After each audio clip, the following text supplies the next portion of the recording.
விசுவாசம் அற்புதத்தை ஏற்படுத்தி கொடுக்கும்.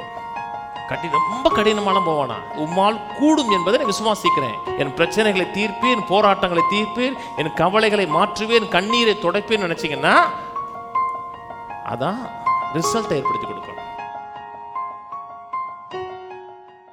விசுவாசம் இல்லாமல் தேவனுக்கு பிரியமாக இருப்பது கூடாத காரியம். ஏனென்றால் தேவனிடத்தில் சேருகிறவன் அவர் ஒன்றொன்றும் அவர் தம்மை தேடுகிறவர்களுக்கு பலன் அளிக்கிறவன். ரெண்டு காரியம், இது தெரிஞ்ச வசனம்.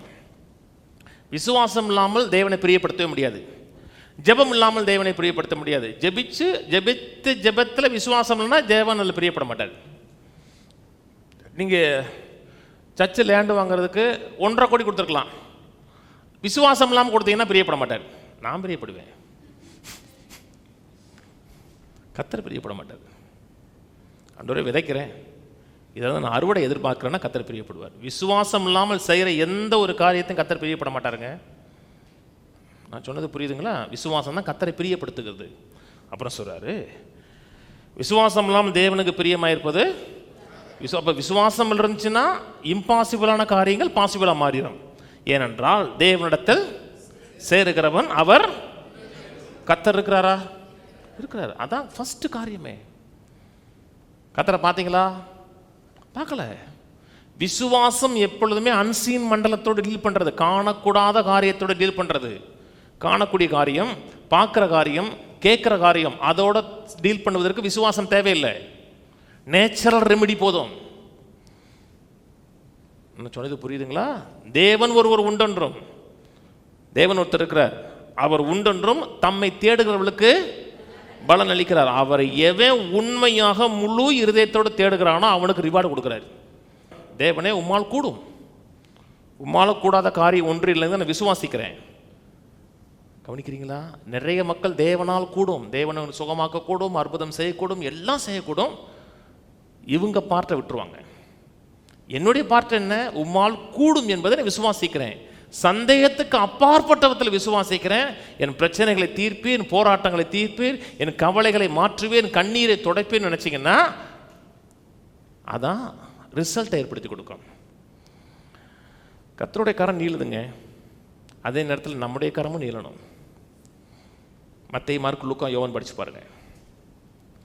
இயேசு சுகமாக்குறவராய் சுற்றி தெரிஞ்சாரா? எடுத்த உடனே எல்லா கையிலையும் ஒரு சிலுவை போட்டு சுகமாக்கினாரா? என்ன செஞ்சார்? போதிச்சார், டீச் பண்ணாருங்க. தேவன் என்ன செய்ய முடியுங்க டீச் பண்ணார். ஃபெய்த்தை உள்ள கொண்டு வந்தார். கொண்டு வந்ததுக்கப்புறம் இவர் கரத்தை நீட்டார், அவனை கரத்தை நீட்ட வச்சார். 2 கரமும் இனியும் போது அற்புதம் நடந்துச்சு. தேவனிடத்தில் சேருங்கள், அப்பொழுது அவர் உங்களிடத்தில் அவர் சேர்வதற்கு ரெடி ஆயிட்டாரு. விசுவாசம் மட்டும்தான் சூழ்நிலைகளை மாற்றுது. இயேசு பூமியில் செஞ்ச அத்தனை அற்புதங்களையும் பார்த்து சொன்னார், உன் விசுவாசம் உன்னை ரட்சித்தது. அவருடைய கிருபை தான் ரட்சித்ததா? கிருபை தான் ரட்சித்தது. அவருடைய வல்லமே தான் ரட்சித்தார், எல்லாமே ரட்சித்தது. வல்லமேன்னு சொல்கிறோம்லங்க, அற்புதங்கிறோம்லங்க. இது அற்புதங்கிறோம்னா தேவனுடைய வல்லமை அந்த இடத்துல மேனிஃபெஸ்ட் ஆகிருக்கு, வெளிப்பட்டிருக்கிறது. நம்முடைய வாழ்க்கையில் எத்தனையோ அற்புதங்கள் தேவை. சரீர சுகத்தில் தேவை, பொருளாதாரத்தில் தேவை, பல காரியத்தில் தேவை. அது மிராக்கிள் நடந்தால் தான் நடக்கும். விசுவாசம் அற்புதத்தை ஏற்படுத்தி கொடுக்கும். விசுவாசிங்க. ரொம்ப கடினமான போவானா, எளிமையாக போங்க. ஆண்டவரே உம்மால் முடியும். என்னால் முடியாது, என்னுடைய கையிருப்பினால் முடியாது, என்னுடைய நண்பர்களால் முடியாது, ஆனால் உம்மால் முடியும். என் சூழ்நிலைகளை, என் அவல நிலையை மாற்ற உம்மால் முடியும். எத்தனையே மக்கள் கூடாதுங்கிற மக்கள் வாழ்க்கையில் கூடியிருக்கு. டாக்டர் தூக்கிட்டு போங்கன்னு சொன்ன ஆட்கள் நீங்கள் உயிரோடு இருக்காங்க, எனக்கு தெரியுங்க. என் நண்பர்லாம் ஒருத்தர் இருக்காரு கோயம்புத்தூரில், நைட்டு 9 மணிக்கு கொரோனா நேரத்தில் செத்து போயிடான்ட்டாங்க. Oxygen level 40. அவருக்கும் இன்னைக்கு முடிஞ்சிருச்சுன்னு அவருக்கும் நினச்சாரு. இரவு நேரத்தில் போராடி இருக்காரு. ஆண்டவரை விசுவாசிக்கிறேன், நான் சாகக்கூடாது. மறுநாள் காலைல 90 வந்துச்சு, இன்னும் உயிரோடு இருக்காது. சோமானவன்னு சொன்னேன், கத்தர் இல்லைன்னா நான் பிரியாணி கட்டியிருப்பாங்க. நான் சோத்திர கூட்டத்தில் பிரியாணி போட்டிருப்பாங்க ஊருக்கே. எது இம்பாசிபிள் நினைக்கிறோமோ பாசிபிள். எத்தனை மக்கள் குழந்தை பிறக்காதுன்னாங்க, குழந்தை பிறந்திருக்குங்க, எனக்கு தெரியுங்க. மெடிக்கலாக குழந்தை பிறக்காதுங்க, குழந்தை பிறந்திருக்குங்க. எங்கள் அம்மா வந்து 2 கிட்னி ஃபெயில் ஆகி மதுரை மீனாட்சி மெஸ்ஸில் வச்சுருந்தாங்க. பாம்பு கடிச்சு 2 கிட்னி ஃபெயில் ஆயிடுச்சு, சுருங்கிருச்சு. டாக்டர் சொன்னார், டாக்டர் சம்பத்குமார், சுகமாகாதுன்னார். வயசாகி போயிடுச்சு. அப்போ எங்கள் அம்மாவுக்கு 60 வயசு, லைஃப் லாங் டயாலிசிஸ்னாரு.